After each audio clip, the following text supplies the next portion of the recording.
Yeah,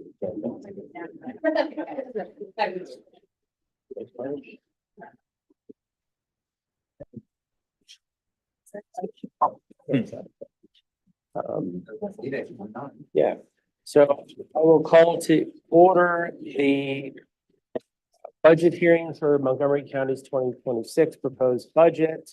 I will ask here, Mike, from the community college to lead us in the pledge of allegiance. Thanks. Pledge of allegiance to the flag of the United States of America, to the republic for which it stands, one nation, under God, indivisible, with liberty and justice for all. Okay, so thank you everyone for being here today. We're here for one reason, to hear comments about the proposed budget. The budget was presented on November 13th, and in 2 weeks, the board will consider the budget for adoption at our regularly scheduled board meeting on Thursday, December 18th at 10 a.m. So today we're here from you. We'll hear from you, and you may have seen or noticed that we've been working hard to make sure this budget is more accessible and easy to understand. If you saw our budget presentation this year, it was quite different than prior years. So you can check it out on montgomerycountypa.gov/finance to get more information. And we feel strongly that budget shouldn't just be a long spreadsheet or something that general public can't understand. We wanted to make it really clear about the kinds of things that we're prioritizing and investing in, and what this means for our constituents. And you'll hear a lot more information if you keep following our social media, so please do that. Montgomery County PA on Facebook, LinkedIn, Instagram, all the things. And before we get into public comments today, I'll just take a moment to thank all of our county staff who've done a really fantastic job on this budget. We talked about it during the proposal last week, but Dean Dorotone, our CFO, Stephanie Tipton, all of our deputy COOs, Mira Baleson, Tiffany Thomas, and of course, Lee, our COO. It takes a lot of work. We've got 3,000 people who work for the county. We've got 26 department heads, 36? Over 30. Over 30 departments, which requires at least 30 conversations. And in That would fact, be nice if it was just 30 conversations. many more, including follow-ups and questions and requests, and sorting through the question of, what is absolutely essential for next year, what's a nice to have, what's an aspiration, and we have to do all that and deal with the reality of our revenue streams and how they're changing as well. So with that, I'll turn it over to my colleagues for any comments. I'm good. Just thanks everybody for being here. Look forward to the comments. Got anything? No, I think. I want to thank everyone for coming this morning. It's a much bigger turnout than we saw last year, so that's a good thing. I know that as Commissioner McKeisha mentioned, this process, we've been working, as far back as February on really understanding, the budget and looking at, where we're going to be as we're going into the 2026 timeframe. I know that I've mentioned this before, where we at one point we had about a $55 million budget deficit. A lot of reasons for that. We've talked about that as far as the increases in expenses, healthcare and our operational expenses, cost of goods, a lot of these things, which what I would call as organic increases per year, and we're averaging about 4% organic growth per year just in expenses, and that's expenses where they grow. That even if we don't do anything different, anything new, or add anything to the mix, that's 4% or that grows, which equates to about $24 million in additional or new expenses. So it really put us in a dilemma as we were looking at this budget, knowing that we're up to about a $55 million deficit. And over that time frame, you know, we were able to work to figure out how we could make the reductions and get to the point where we got to today. A lot of things we went through. We worked with the department heads. We worked with our CFO and his team, and we kind of really got deep into the budget and looked extremely hard at all the expenses, the revenue increases, or in this instance, we're not going to see a large revenue growth this year, which our revenue usually is tied to property assessments. And we're actually seeing a reduction in our assessments. A lot of businesses out there are going for property reassessments. So all that has a direct impact to the county. And so when we're looking at this, it's extremely hard because none of us sitting up here wants to do anything that would go back to the community to request additional funds from our community. So we worked extremely hard to get to where we got to, and what we proposed or what we advertised 2 weeks ago. We still have work that we're going to look at as we go into next year for the 2027 budget. You know, am I happy with where we're at today? No. But I do know that we worked. We didn't take this very lightly, and I want to stress that we didn't take this very lightly, because we know that when we increase taxes here in the county, I know that there's a lot of school districts are increasing taxes, a lot of municipalities are increasing taxes, and it's a burden to our people, to our communities, and we're trying to do everything we can to reduce or lessen that burden as much as possible.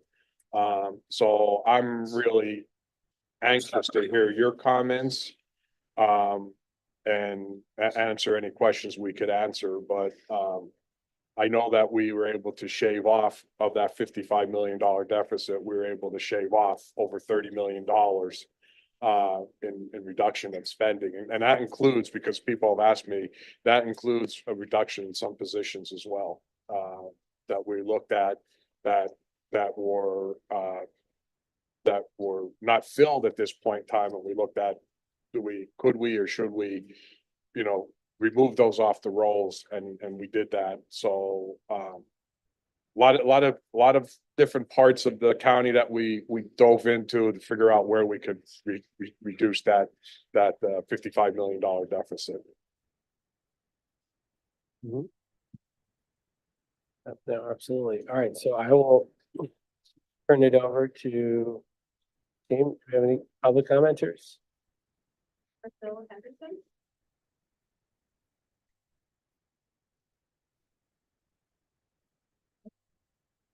Good morning, Commissioners, and thank you for letting me stand here to talk to you for a minute.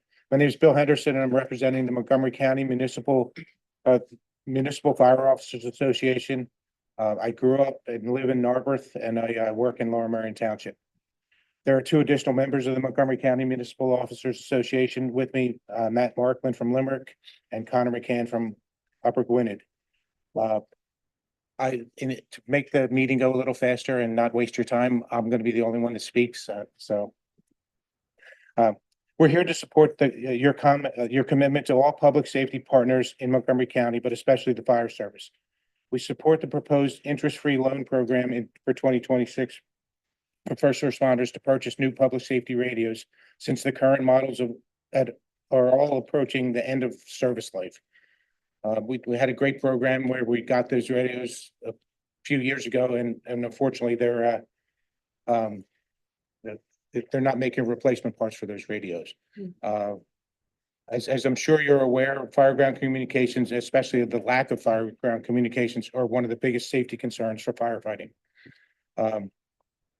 Good training enhances both new and experienced personnel's professional growth and skills development, which this increases leadership development, which provides incident command, presence training, and team building. funding for the public safety training campus infrastructure to ensure departments have modern, safe, and fully functioning facility is well into the future is important. We ask that you continue funding repairs to the existing facilities at the fire training grounds to keep them all to keep all functional firefighting training. Good firefighting training results in firefighter and civilian safety in addition to teaching firefighters firefighting tactics. That doesn't happen without good firefighter training facilities. We request that you fund the design and the construction of a new burn building to replace the 40-year-old existing burn building that has reached the end of life as firefighter training. Live fire training is critical, both initial and ongoing training for firefighters. The current 40-year-old building has been a huge part of the training for firefighters in Montgomery County as well as the surrounding counties. It was state-of-the-art. It was a state-of-the-art improvement when the leaders in Montgomery County chose to support the new burn building at the time it was commissioned. I remember when I took my first firefighting class, we used an unused building in Norristown State Hospital as the primary building for fire training. If you wanted to go to specialized training, you would go to the fire. They had a tower at Skipback. These facilities made for some great memories, and I wouldn't replace my time there. But the training took a major step forward when the new burn buildings were completed at the Montgomery County Fire Academy. Proposed. Go ahead. Okay. Although I shouldn't set the precedent. I have just 3 more bullet points. Thank you. The proposed building will also be able to serve as a multidisciplinary training structure supporting not only firefighting training, but emergency medical services, technical rescue, and law enforcement training. It's really important that we get together and we all work together, because when we if the first time that we meet is on the fire ground or an emergency scene, it doesn't work as smoothly as when we've trained together. We support the continued funding of the utility and technology and the work at the other stuff at the Fire Academy. Classroom training is the foundation of all our hands-on training. It just goes forward from there. And we support the funding for the emergency communications team to keep building and developing the CAD system and the emergency communication system. They're the first responders. They're the first responders who any incident that they're taking the calls and they're getting us going at the right people going to the right places. So that's critically important. And we also support the funding for the continued process of replacing modems inside the first responder vehicles. I've already said how important communication is to firefighting and police and EMS. It's critical that we have state-of-the-art stuff to work with. Thank you. Absolutely.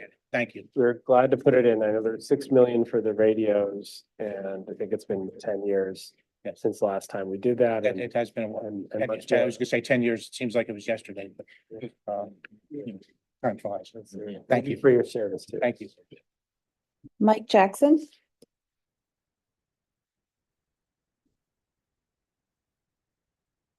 Good morning. My name is Mike Jackson. I am the Chief of Police for Lower Providence Township. I am also the Vice President of the Police Chiefs Association of Montgomery County. And on the behalf of the Police Chiefs Association of Montgomery County, I am here to voice our support for the funding of our police radios and improvements to the public safety training campus. Reliable communications are essential to police operations.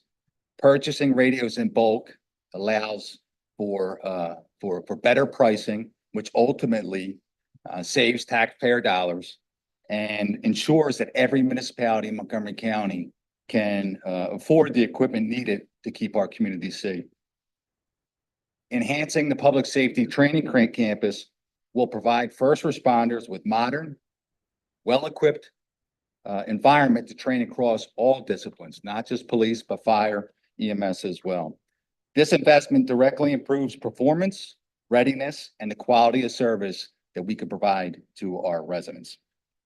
We fully support both initiatives and extend our gratitude to the commissioners and also the community. These efforts reflect our shared commitment to public safety across Montgomery County. Happy to entertain any questions, but if not, I wish you a good morning. Questions? No, I'll just thank you for, bringing up these two issues first time we met, and, I'm glad that we were able to get this done. Lee was there the first time it happened, Just yesterday. just yesterday, 10 years ago. And no, you made a very clear and compelling case, so thank you. Thank you. Thank you. BJ Brush. Morning, Commissioners. For the record, my name is BJ Bryce, and I'm speaking today as an elected official and proud homeowner in Lansdale Borough.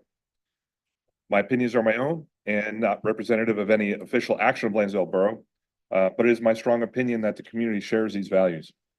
I'm here today to offer my sincere thanks on behalf of Lansdale for your ongoing and vital support as you deliberate the 2026 Montgomery County budget. I'm particularly grateful for the county's continued focus on its comprehensive housing strategy, the commitment to improve housing affordability, and the continuing development of short-term supportive housing programs in the county is fundamental to ensuring every member of our community has a genuine chance to live and thrive. We see the tangible results of this strategy firsthand in Lansdale. And I want to specifically recognize and appreciate the commissioners for your targeted investment in the borough, including the highly anticipated short-term supportive housing program recently established in our town. This critical investment alone is poised to reduce homelessness in Lansdale by over 70%. These are projects that build stronger, more equitable communities that can ensure that nobody gets left behind.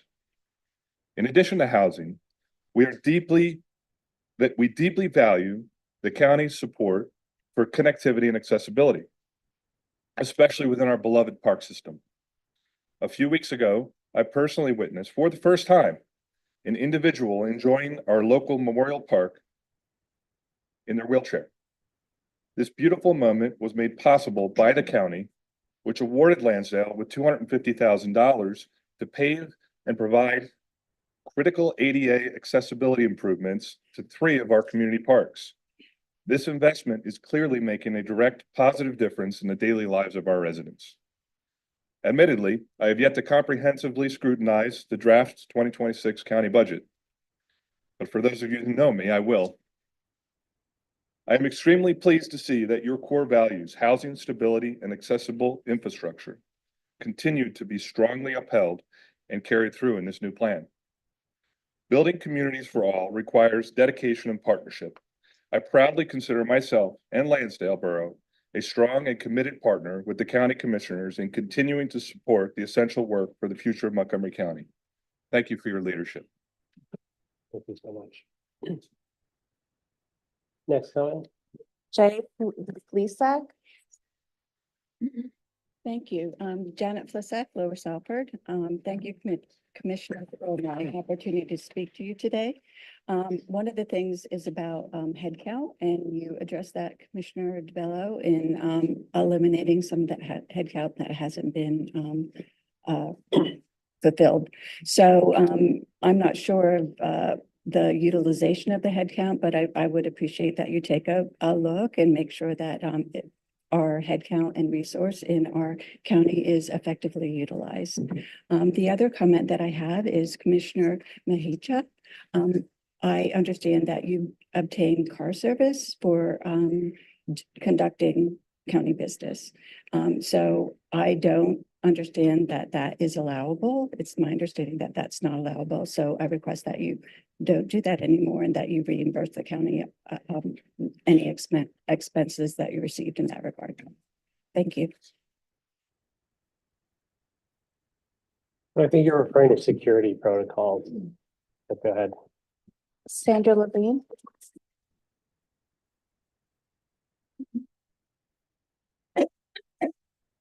Sandra Levine from Hatfield Township. Thank you for having the meeting. I have a concern. Was the last of my 4 years as an inspector during elections. And I really question the use of our hard-earned tax money to receive a thank you letter using postage instead of email that wouldn't cost anything, thanking me for being an inspector when I get paid to do it. And I just feel this is not a good use of county funds. The first 3 years I did this, I did not receive a thank you note in person, and I just feel that this is a waste of my neighbor's taxpayer money. It probably comes to close to $1 for each letter. The last one was 74 cents in postage and previous one was 69 cents. Yeah, it was a nice gesture, but I just feel this is a waste of taxpayer money to do this when I get a paycheck, and email would be available. If you're looking to cut expenses, I think that's one that could be cut. There's $8 million more for employee benefits.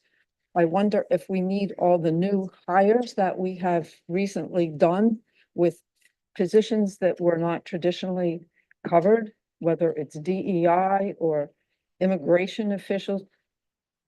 I don't understand why this is needed for county government when it just makes no sense to me. So I'm really concerned for the community that I live in.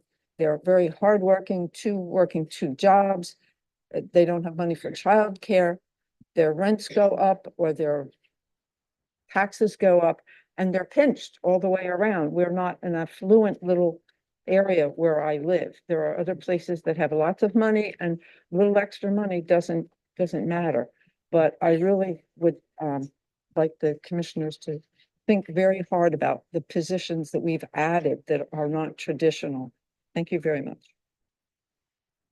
Ann Pavone,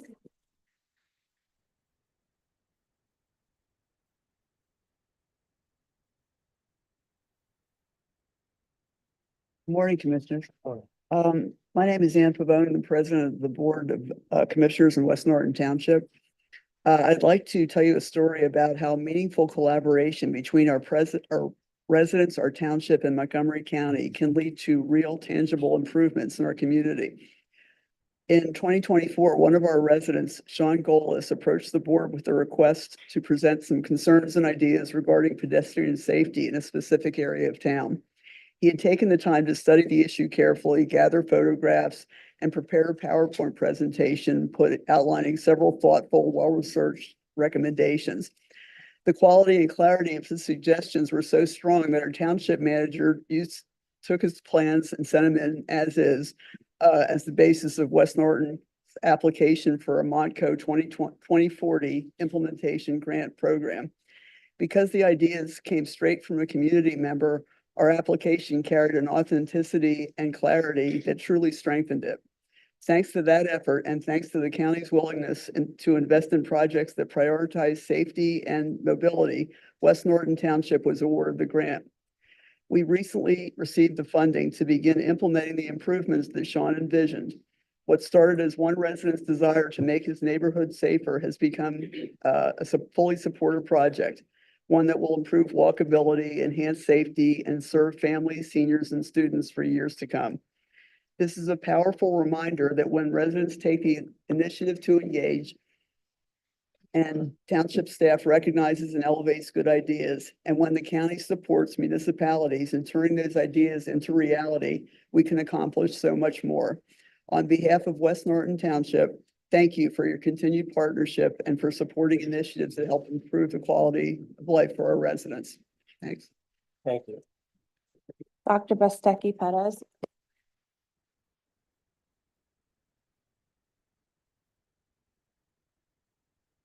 Good morning, commissioners and residents in Montgomery County. I'm Dr. Vicki Bastecki Perez, proud president of Montgomery County Community College, resident of Montgomery County, as well as proud Montco mom of a 2025 graduate of Montgomery County Community College. I'm here today to express my gratitude and consideration of the continued partnership and support of the Montgomery County commissioners as well as residents. Since 1964, the inception of Montgomery County Community College, we have been supported financially for higher education, workforce development, and community engagement. Our current 0.39 millage began as a dedicated, sustainable, and dependable resource of income in 2017. We held tuition and froze it, including our fees, for 5 years between 2017 and 2022. As you can imagine, in nearly a decade, there continues to be rising costs for operations, inflation, workforce expenses, uncertainty in public funding. We appreciate your consideration of our proposed increase to 0.49 millage. This increase would allow, and I will commit to you today, that we would freeze tuition for 3 years to help keep student debt to a minimum. This local funding increase would also bring parity to our state funding, as well as provide, as I said, relief for our students directly. We continue to grow and evolve as an institution of higher education, are dynamic and responsive to the ever-changing needs as we continue to educate the talented workforce that's an economic driver in Montgomery County and for societal improvements. Our value proposition and return on investment for every dollar that's invested, we have a $4.40 student lifetime earning return, a 2.3 taxpayer gain, and a $9.30 societal gain of income and social savings. Every year, we contribute more than $80 million in operation to the economy, $12 million in construction, $7 million and more in student expense, and almost $500 million in alumni impact through our 90,000 alumni across the Commonwealth. We also support nearly $600 million in annual income. Again, I appreciate the ongoing support, and on behalf of the entire Montco family, our Board of Trustees, our students, faculty, staff, and future students, I thank you for your ongoing commitment and engagement with Montgomery County Community College so that we collectively can continue to enhance our mission, ensure that every county resident who dares to dream in higher education has equal access and equal opportunity for all. Thank you for your time. Thank you. Thank you for all the work you're doing and the national recognition that you brought to our community college, which we're all proud of. So appreciate it. Sloan Harker.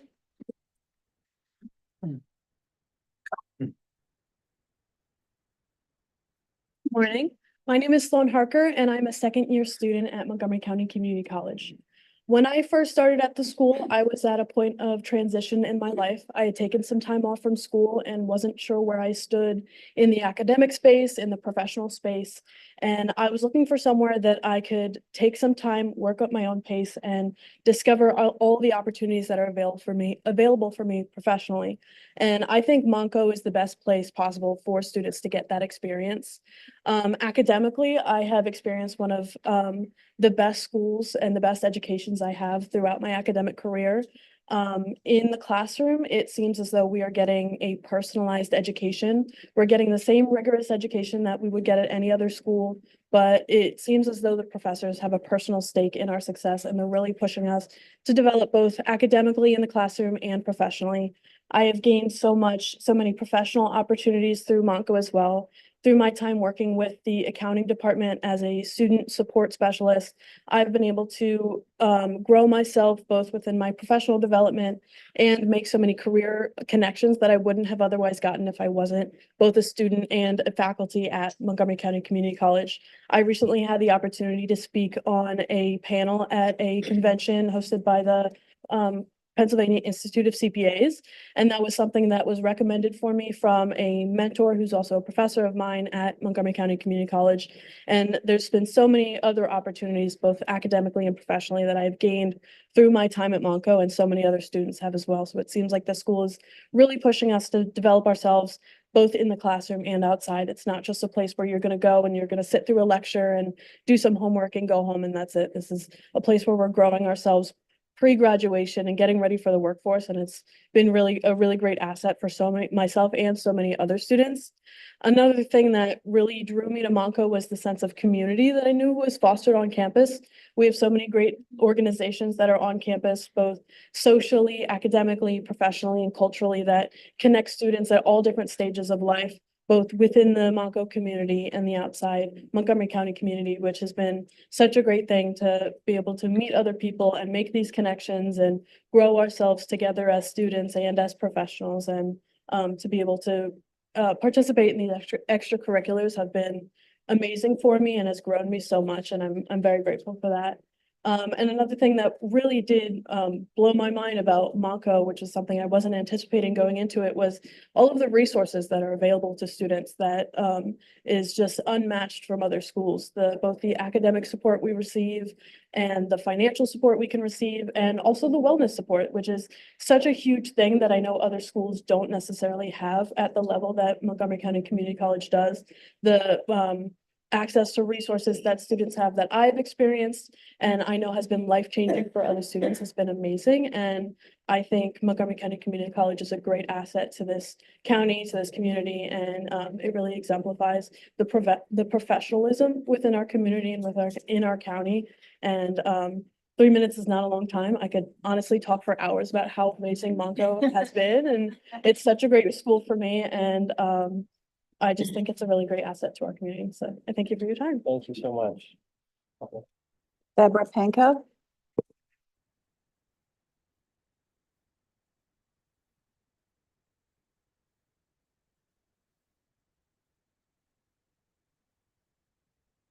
Morning.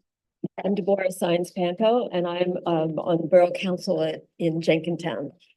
And I've served for over 20 years and also served as the Chair of Public Works, Building, Zoning, and Revitalization, and as the President for quite some time. I'm here to express our deep gratitude for the grant program that you all are offering. Jenkintown has benefited mightily from the grants. We received 3 grants in years past. And right now we are looking at a $250,000 grant, which will help us to increase roadway safety and especially pedestrian safety. We are a small borough. We only have 4,700 people, and that doesn't count the dogs, cats, and chickens that are in the borough. So just 470 of us human beings. And yet we have over 30,000 vehicles that drive through Jenkintown every single day on Old York Road. So we have a terrific traffic population. And it has an effect on us as pedestrians, as residents. So what we've been trying to do with the county's help is to make a safer pedestrian environment for our kids, for our adults. And that safety environment for pedestrians has a ripple effect on making it more safe for motorists as well. We're a borough that has access to 2 important SEPTA hubs. Jenkintown Station is one of the largest SEPTA stations throughout the region. And we also have the Noble Station, and both of those are a 10-minute walk for every resident in Jenkintown. And so we need to make sure that our crossings are safe. So these grants that we will benefit from are to make pedestrian crossings safer. We also are very fortunate to have a new development of a food store in our borough.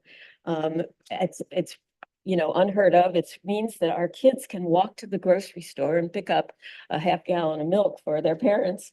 But crossing Washington Lane, which is another major artery, is really dangerous. And so we hope to improve the pedestrian crossing at that intersection. We also have a very narrow cartway in the borough. And so what that means is that our sidewalks are also narrow, and improving our crossings helps the children as they're making their way to school. We have no public school busing in the borough. Every child walks to school, many of them with their parents or guardians or grandparents. All of this points to our gratitude also for the Montgomery County Planning Commission. We have partnered with the staff on so many projects. I feel like we couldn't operate without them. And I'll just say very much, we are very grateful for the funds that come through the county, for the support for the Planning Commission, that all point toward our borough 2035 plan, as well as the county's 2040 plan of pedestrian and roadway safety. Thank you. Thank you. Steve Splender.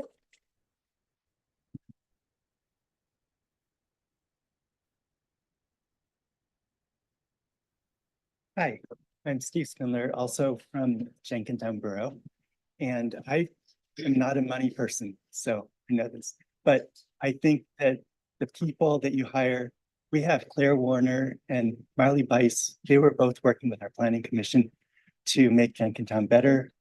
And I think that, even going back to John Wood, who passed away this fall, John was a land use planner, and he worked on the trails program for the county. But it's really the people. You guys are doing a great job. You, Commissioner Winder, you showed up at the trail opening for Chester Valley Trail. Commissioner Makija, you showed up at the inter-county trail symposium recently. And I know you've shown up as well, but it's really, I think the county's doing a great job. And I think that active transportation, SEPTA and walkability, they cost less than driving. And I think that walking and bicycling should be part of every transportation plan. So, thank you. Stacy Doherty. Good morning. My name is Stacy Doherty, lifelong resident of Montgomery County, but I'm here today as the executive director at Laurel House, which is Montgomery County's only comprehensive domestic violence organization. Each year, we serve as a lifeline for thousands of individuals facing unthinkable circumstances. And last year alone, Laurel House provided critical services to approximately 3,000 survivors of domestic violence, their loved ones, and their children.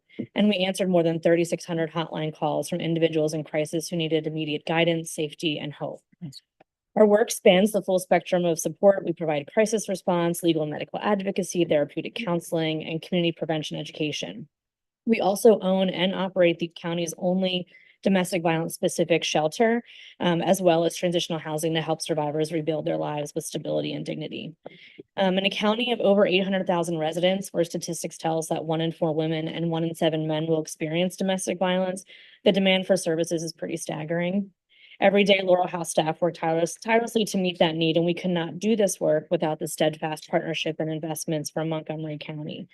To name every way the county and you, our commissioners, support Laurel House would require far more than my allotted 3 minutes, but I want to highlight 2 particularly transformative areas in both our shelter and housing programs and our recent partnership with Project CARES. Each year, more than 200 victims and their children come through our housing and shelter programs. These are individuals who are fleeing domestic violence, often in immediate fear for their lives with nowhere else to turn. At Laurel House, they receive case management, safety planning, and perhaps more importantly, a safe, trauma-informed place to breathe and begin healing. Our shelter is staffed 24/7 by trained advocates and provides special support through on-site counseling, support groups, and safety planning. In addition, Laurel House owns 2 apartment buildings that provide flexible, affordable housing options for survivors working to rebuild their lives. Maintaining these spaces and providing these services is a significant portion of our budget and would simply not be possible without the county's support. Funding for these programs quite literally saves lives. Another critical element made possible through county investment is our Project CARES, a partnership with Play and Learn. It provides free, stable childcare to survivors, many of whom have experienced financial abuse and lack the resources for high quality care. For these families, childcare is not just a convenience, it is a lifeline that allows survivors to work, attend schools, secure housing, and regain their independence. As we all know, budgets are more than just numbers. They're moral documents for a county. They reflect what we value as a community. And Montgomery County's investments in domestic violence services and public safety tell victims that they are seen, that they are believed, and that they are not alone.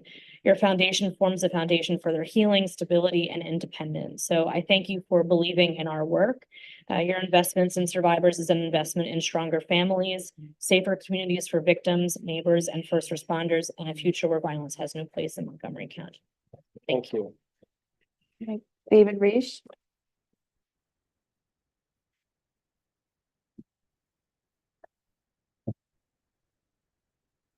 Good morning, Commissioners. My name is David Reich, and I'm a resident of Harleysville, where my family and I have lived since 2005. I earned my MBA from Northwestern University and spent my career working in a variety of financial capacities, including controller and finance director. In the corporate world, my annual mandate was to ensure that the operating budgets that I supported not only offset inflation, but also included targeted reductions incorporating operating efficiencies, automation, and the use of technology. In other words, doing more with less. I have reviewed in detail the proposed $632.7 million Montgomery County budget for 2026 and compare it to this year, as well as going back to 2019, a 7-year trend. What I have found is deeply concerning to me and should be to every taxpayer in Montgomery County. Over the period from 2019 to 26, the county budget has an increase of nearly 51% from 420 to 632.7.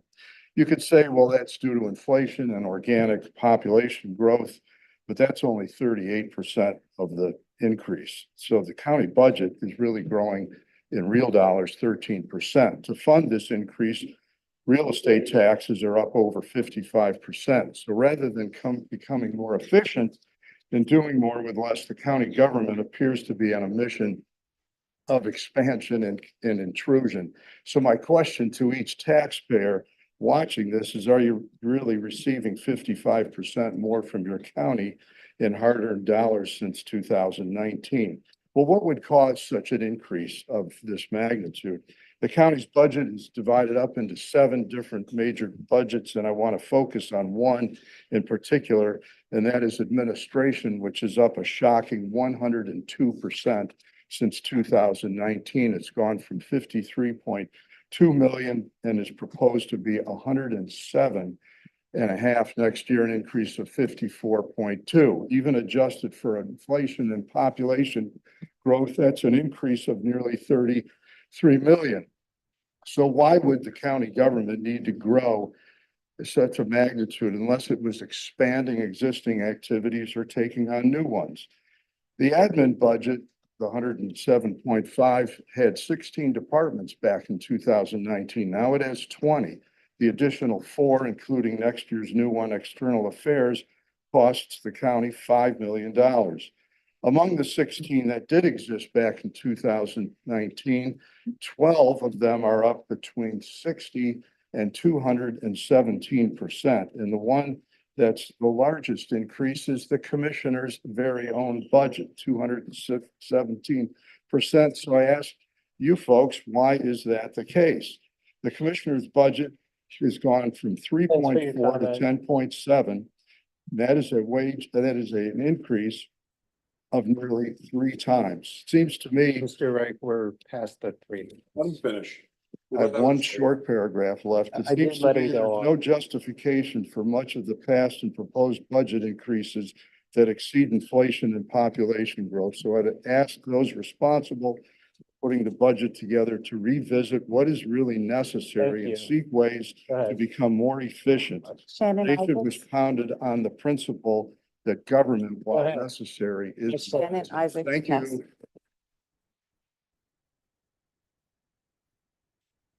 Good morning. My name is Shannon Isaacs. I'm a resident of Ambler and I'm the executive director of the Mont County Anti-Hunger Network, and I'm the co-vice chair of the Montgomery County Food Policy Council. Mont County Anti-Hunger Network is a coalition of close to 80 food banks, free meal providers, and food pantries. We work on innovation, collaboration, and the emergency provision of food here in Montgomery County. Created by the Montgomery County Food Space, we are the backbone agency in the county for food security. I'd probably say more accurately, we're a coalition of the food security space and Montgomery County government, because the truth is that MON has always been a collaboration between county government and the emergency food providers in Montgomery County. I'm here to speak this morning in support of the county budget and of the county's incredible leadership in stepping up this year on food insecurity during the SNAP crisis and during the rolling crises that we have experienced regarding instability and funding of food insecurity due to federal shifts.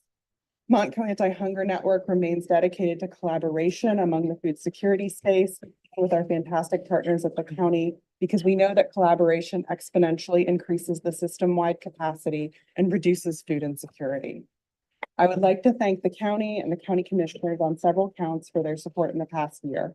The county's investment in seed money through the ARPA grant to scale Montco Anti-Hunger Network has been transformative to the course of food security in Montgomery County. We've used this money to separately from that support, scale the organization, doubling our revenue over the past 2 years and doubling the food that we provide to the county to close to 1 million pounds a year this year, breaking a big record. The total of $28,000 the county gave to Montco Anti-Hunger Network this year, along with the close to $1 million given to food pantries through our network, has had an incredible impact on our work supporting food insecurity in the county. The county's leadership during the SNAP crisis a few weeks ago was absolutely transformative. Because of the county's incredible investment in the emergency food system and food purchasing money totaling $1 million over the past year, people's lives have been changed in the county. Children have been able to eat when they would not have otherwise. Families were able to put food on the table. This access to emergency food has a ripple effect, impacting health, education, and preventing slides into housing insecurity from food insecurity for the estimated 120,000 people experiencing food insecurity in Montgomery County. Thank you so much for the care that you have shown to our neighbors and our friends. Without the Nourish Montco grant, many people would not have had enough to eat this past year in Montgomery County.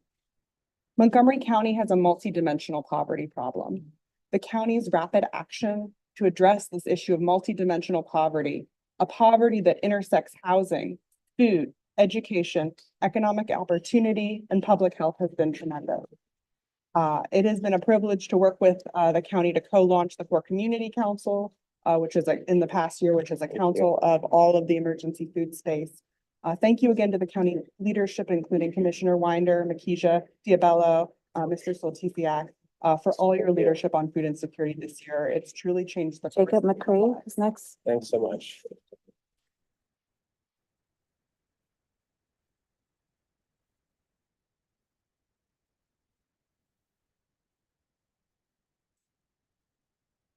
Good morning. My name is Jacob Stone McCrae, and I serve as the Community Resource and Advocate Specialist at Aclomo. One of my primary responsibilities is to oversee the Safe Haven Food Pantry located at 801 West Marshall Street. Our pantry serves about 150 individuals every other week, so twice a month. Our food distribution is happening tomorrow. That means roughly 600 people come through our food pantry every month. Overall, this past year, we served more than 19,000 individuals and distributed around 148,000 pounds of food. The support from the Nourish Montco grant and other community county-funded programs have played a crucial role in our ability to provide healthy, fresh foods to our guests. This support is essential to our operations, to our mission of serving the community. We are deeply grateful for the assistance provided to our pantry and others in the area thus far. We hope to see this support continue. Thank you so much. Thank you so much. Manira Walker.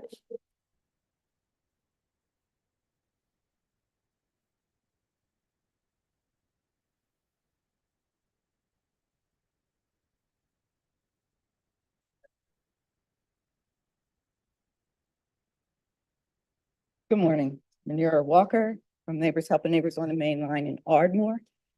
Just as Shannon and Jacob said, I want to thank you so much for the Nourish Montco money. the spend down money that you provide for us helps us as pantry leaders in a myriad of ways.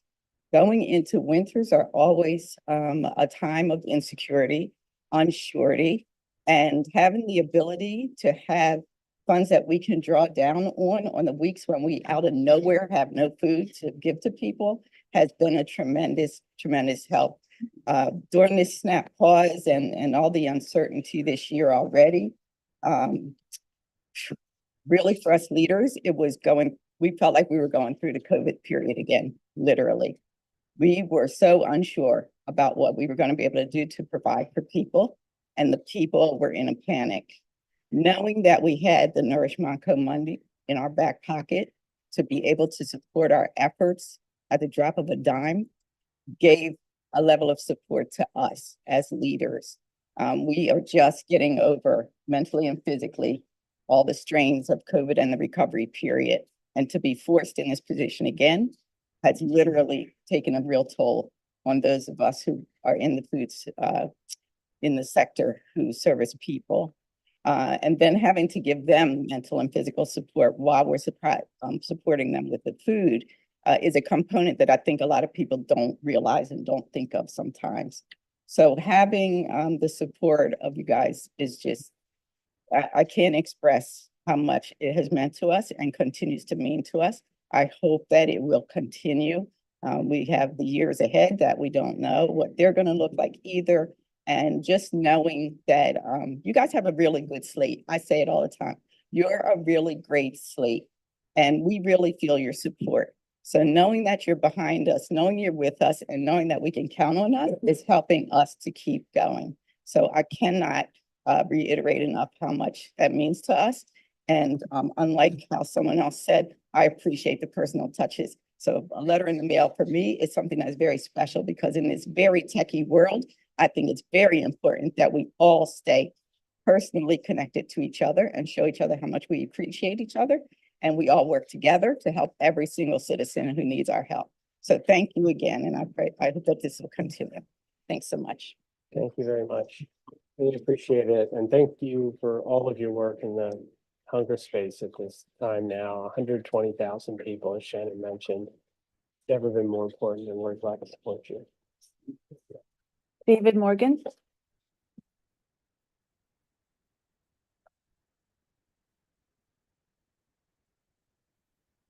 Morning, Commissioners. Some good findings I have, I'm from Ambler, by the way, of the county's role is that there is now a quarterly financial report, which has been happening. And also we have had at our meetings, we have had evening meetings in Montgomeryville and Lower Marion Township, only 2 of them. So that would be good to have more so that the public knows more about the spending. And there's also efforts to reduce costs. But I am concerned, as Mr. Reich mentioned, about the high percentage increase in our tax. The hike history, I call it lately. The hike history goes 5% going into 2020 to 2021. Then we have 8. Then we have 8 again. Then we have 13. Then we have 9.69 by calculations. So those 5 years is 51.8%. If you're compounding, multiplying as these percentages do, then you have, with an additional 4% projected, we have 57.9% hikes of taxes since I start with a base at 2020. And it's easy if you just start with that base, put the increase on top and get percent.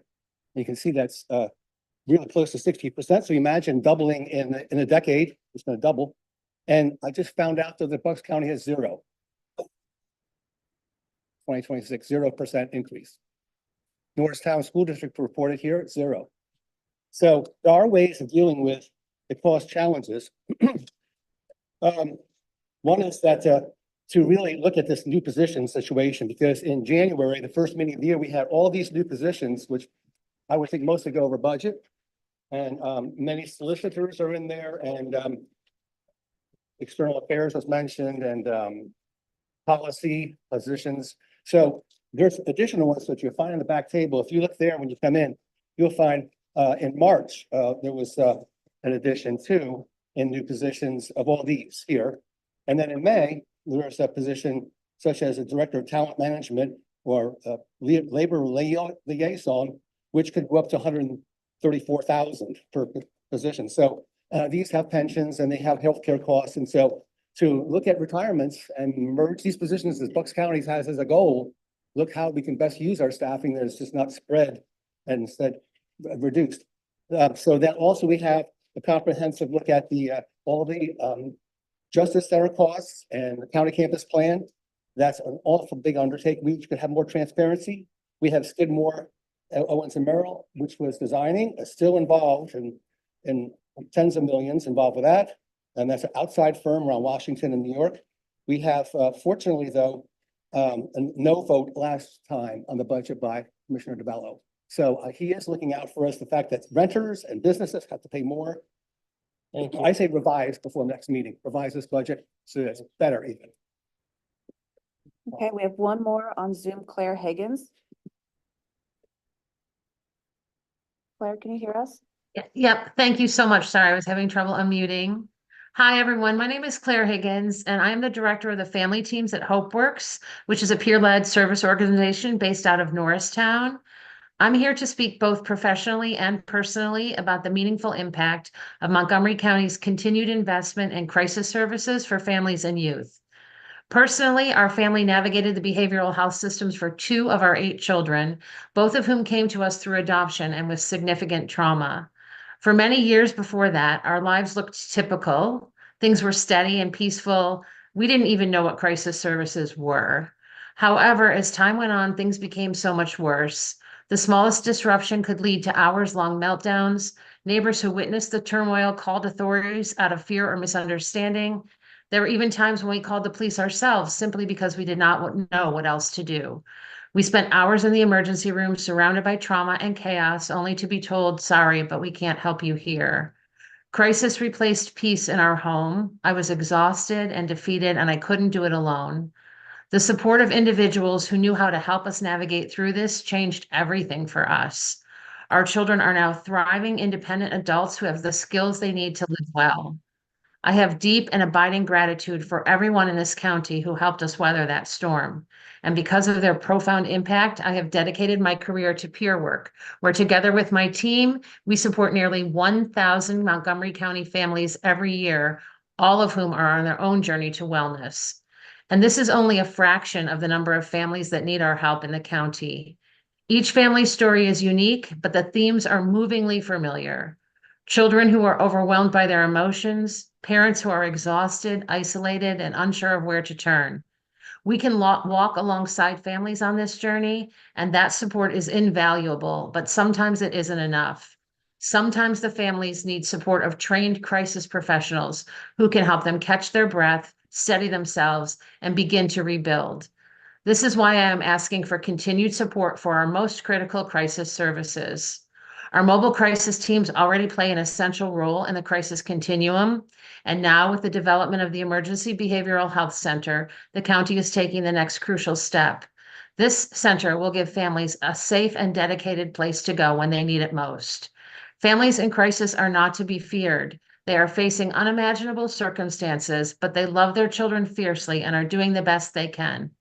This could be your family, your friend's family, your child's family. It has been my family, and it could be again. I never imagined that my family would need crisis services. Now I can't imagine how we would have survived without them. I thank you for robust financial support for a full continuum of crisis services so that Montgomery County families will not have to weather the storm alone. Thank you so much. Thank you. Is that it? Okay, I will make a motion to recess the 2026 budget hearing until 5:30 PM today. Is there a second? I'll second that. Seconded by Commissioner Winder. Any board comment? All in favor? Aye. Aye. Any opposed? No. We will be recessed until 5:30. Thank you. Thanks, everyone.